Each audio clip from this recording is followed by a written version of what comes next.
Je voudrais remercier encore Monsieur Faron de nous accueillir dans ce lieu magnifique en tant que co-directrice du groupe de recherche à Chac, parce que c'est une nouvelle histoire, un nouveau lieu pour un colloque qui n'est ni évident dans son thème, ni dans sa forme. Donc on voit bien là l'engagement de l'historien, donc merci à nouveau. Alors, l'image que je vais essayer de décoder avec vous, l'idée de ce colloque, c'était effectivement, suite aux nombreuses critiques qui ont eu lieu concernant l'ouvrage, de faire acte de pédagogie. Parce que nous, ce qui nous avait semblé tellement évident d'apprendre à décoder des images et de le faire, finalement on s'est rendu compte que c'était pas si évident que ça pour le public, et que pour le coup c'est ce qui avait valu une grande part des critiques. Alors quand on doit commenter une image, on doit nécessairement, et beaucoup des personnes qui m'ont précédé l'ont fait et l'ont rappelé, donc je vais aller très vite là-dessus, on doit en connaître la nature, l'auteur, la date et le contexte. Alors, pour ce qui concerne le contexte, on se situe à la fin du 19e siècle, c'est une affiche qui a été créée en 1894, et vous voyez qu'elle fait référence à 3 colonies françaises, le Sénégal, le Soudan et le Dahomey. Donc le Sénégal qui a été colonisé globalement de 1854 à 1890, le Soudan qui est devenu colonie en 1890, et le Dahomey qui est devenu une colonie autonome en 1893. Donc on voit que l'idée de rappeler ces dates, c'est pas de barber mon auditoire en tant qu'historienne en rappelant plein de dates, mais de justement montrer qu'on est dans une proximité par rapport à la création du document. Proximité, mais aussi, en même temps, de comprendre que ces colonies n'existaient pas. Ce sont de pures créations coloniales. Il vous suffit de regarder aujourd'hui une carte de l'Afrique pour bien comprendre que ces tracés en ligne droite, etc., ne correspondaient en rien aux réalités locales. Donc on est déjà dans la construction de territoires, et qui ne correspondent pas, effectivement, à la vie et à l'histoire locale qui, contrairement à ce que d'aucuns ont pu dire, existait bien avant l'arrivée des Européens en Afrique. Donc voilà pour ce qui concerne les dates. Mais c'est aussi à ce moment, donc la fin des années 90 ou au début des années 90, donc cette fin du 19e, que les Français découvrent, sans mauvais jeu de mots, pour ce colloque-ci,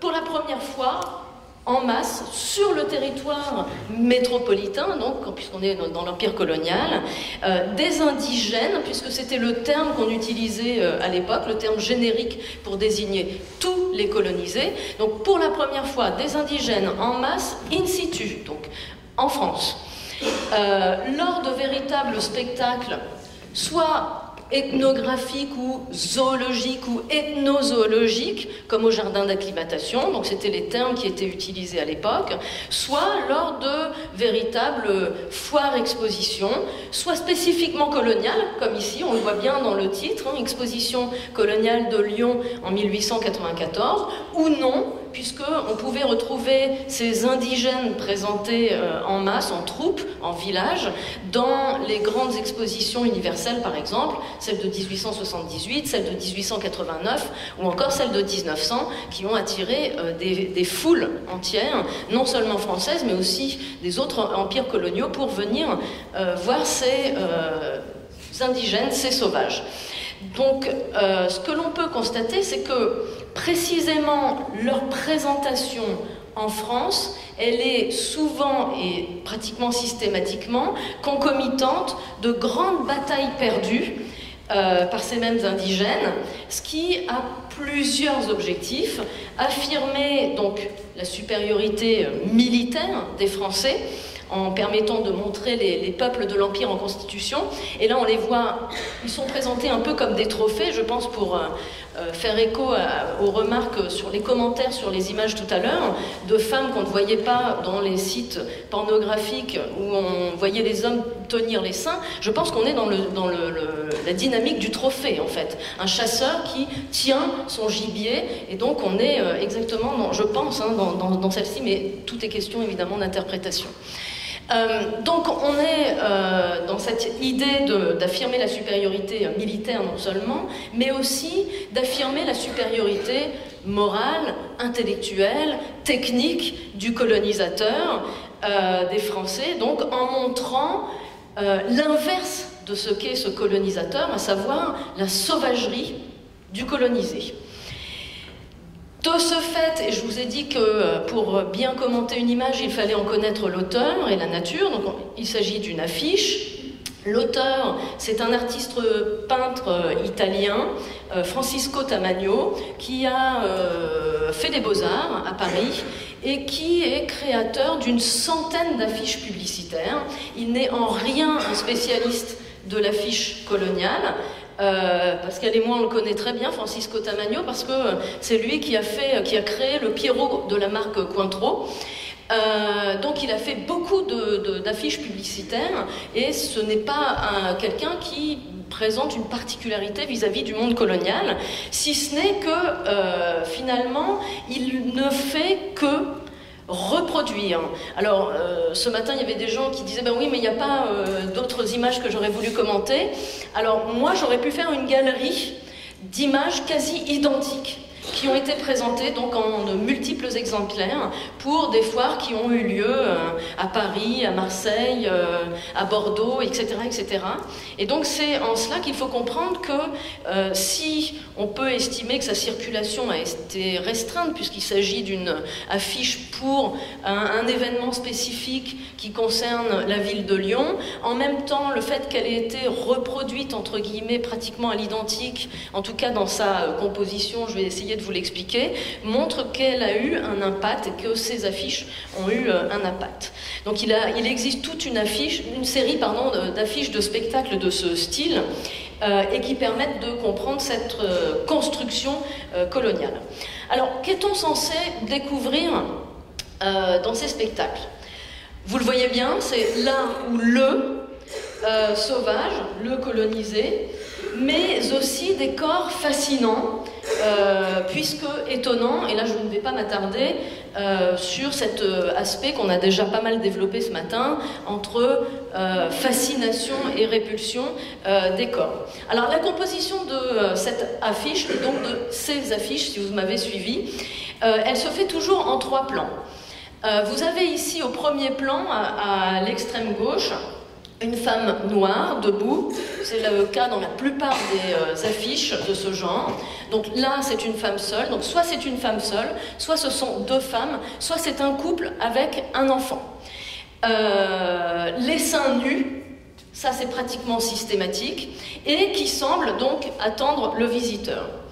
Son visage, vous le voyez, est sans expression particulière. Par contre, c'est la proéminence de sa poitrine qui est accentuée, alors je ne sais pas si au fond on le voit très bien, mais accentuée par le jeu du collier qui précisément entoure chacun de ses seins et pas seulement son cou, qui permet de focaliser effectivement l'attention sur cette poitrine. En outre, dans l'une de ses mains, elle tient un arc, et dans l'autre, donc l'autre main est posée, comme vous le voyez, sur son pagne au niveau de la hanche, qui semble quand même contribuer à cette invite érotique qu'elle suggère. Si elle est au premier plan, c'est aussi parce que, vous le voyez bien, elle est beaucoup, en termes de taille, hein, elle est beaucoup plus présente, c'est ce qui en fait le personnage principal, mais cela suggère aussi une promesse de proximité avec ce corps, et donc cette fameuse érotisation des corps. Toute la construction également de l'image invite à croiser le regard. On voit le début du titre qui entoure sa tête, l'instrument de musique, la kora, qui est sur son côté droit, l'arc, et encore à ses pieds la calebasse. Alors on a eu un petit débat ce matin, donc c'est visiblement ce sont des défenses d'éléphants, donc de l'ivoire. Alors je vous l'accorde, elles sont un petit peu réduites, d'où le questionnement entre cornes de rhinocéros, défense d'éléphant. L'idée étant qu'il y a certainement eu une espèce d'accommodement de Tamagno pour faire rentrer la richesse de l'ivoire dans la calebasse en question. Cette majesté de la femme au premier plan est contrastée par les scènes en arrière-plan. Alors ce qu'on voit en arrière-plan, c'est ce qui est situé plutôt du côté droit de l'image, qui est finalement cet arrière-plan, si vous regardez bien, est assez bien délimité pour le coup par deux formes d'encadré. La première forme d'encadré, elle est circulaire, clairement visible avec d'ailleurs ce cercle rouge, semblable à une vignette, comme si elle était incrustée dans l'image principale, ou plutôt une lorgnette qui invite à regarder derrière le décor, pour aller explorer ce qui se situe dans l'exposition. Et en l'occurrence, on y voit un village avec une vie quotidienne et des femmes, des enfants et des cases qui sont supposées donc être une pure reproduction de l'habitat original. Et puis l'autre encadré est lui rectangulaire, où les personnages sont à la fois évidemment regardés, mais qui semblent regarder eux-mêmes le spectacle. Donc on a deux scènes distinctes, avec des femmes et des enfants qui, pour le coup, là, sont habillés, qui sont vêtus, même si on a quand même la poitrine d'un enfant qui est visible. Le jeu entre quasi-nudité ou semi-nudité et vêtements est censé témoigner des succès de la colonisation. Je rappelle que le Sénégal, on a posé les pieds au Sénégal depuis un moment, donc on est censé, dans le discours de la mission civilisatrice française, montrer que cet indigène, entre guillemets, évolue, et donc on lui fait porter des habits. C'est aussi l'idée que le spectacle est visible par tous, et que vous pouvez emmener votre femme et vos enfants dans ce spectacle. Et puis au troisième plan, eh bien, c'est la mise en scène du titre, hein, qui rappelle le cirque, et qui insiste sur l'événement spectaculaire. Donc on y retrouve les informations nécessaires, l'exposition, elle se tient à Lyon, on y retrouve l'exposition ethnographique de 3 peuples, ce qui est extraordinaire en soi, et puis on y retrouve également, vous le voyez bien, un plan de l'exposition. Alors un plan un peu imaginaire, là aussi, pour montrer son étendue. Le voyage est assuré, pour le coup, qui met en scène des habitats, donc je vous l'ai dit, supposés typiques de villages africains, mais qui témoignent aussi d'un mélange dans la nature représentée. On vient juste à l'instant de parler de la nature, puisqu'on voit une ville qui est censée, ou un village qui est censé être portuaire, avec la présence de l'eau, mais aussi des palmiers, des sapins et des arbres communs qu'on trouve en France. Donc on voit bien que ces affiches sont de pure construction. Et puis surtout la référence tout en bas au village, donc le pluriel, village sénégalais et dahoméen, pour souligner que finalement, c'est la vie quotidienne, supposée, encore une fois, de ces sauvages que les spectateurs vont pouvoir découvrir. Et surtout, il y a une référence quantitative. Troupe de 160 indigènes. On imagine bien, et c'est à ce moment-là, que c'est le nombre qui fait l'attraction. Puisqu'on a déjà vu, effectivement, des sauvages, entre guillemets, en France, mais cette fois-ci, c'est le nombre qui crée l'attraction. L'analyse finale, je vais très vite parce que je pense que je vais arriver à la fin de mon temps de parole, et puis on en a déjà pas mal parlé ce matin. Il s'agit avant tout de signifier la différence entre ces populations colonisées d'une part et le colonisateur, en tout cas le visiteur, qui n'est pas nécessairement un colonisateur, qui vient découvrir l'exotique, l'extraordinaire, dont il a déjà entendu parler, notamment dans les récits de conquête, mais pour la première fois, donc il va pouvoir voir le sauvage, en vrai, comme on dit aujourd'hui. Au-delà de la couleur, du visage, de l'érotisation du corps pour la femme ou de l'homme exotique, les populations coloniales, et on a parlé pas mal de passivité, M. Vigarello en a parlé ce matin, on a clairement des figurants. Figurants du spectacle, mais aussi figurants de l'histoire coloniale, avec un blanc colonisateur français ou autre qui, lui, est un actif, qui amène le progrès, qui amène la mission civilisatrice, qui est toujours celui qui, effectivement, fait bouger les lignes, et puis l'indigène qui reçoit en retour, qui est montré, exhibé, et dont on peut se servir. Et dernière chose, je pense que ça peut aussi ouvrir au débat, on n'en a peut-être pas suffisamment parlé ce matin, c'est que cet autre, sauvage, colonisé, etc., est alors perçu et présenté, alors on ne le voit pas dans cette affiche, ou très peu, si ce n'est avec la référence aux défenses d'éléphants, mais il est souvent animalisé et associé à l'animal. Et dans ces spectacles, il y a beaucoup de ces affiches où l'animal est placé au même plan que le colonisé, et ce qui n'est pas le cas sur celle-ci, donc seul regret pour celle-ci.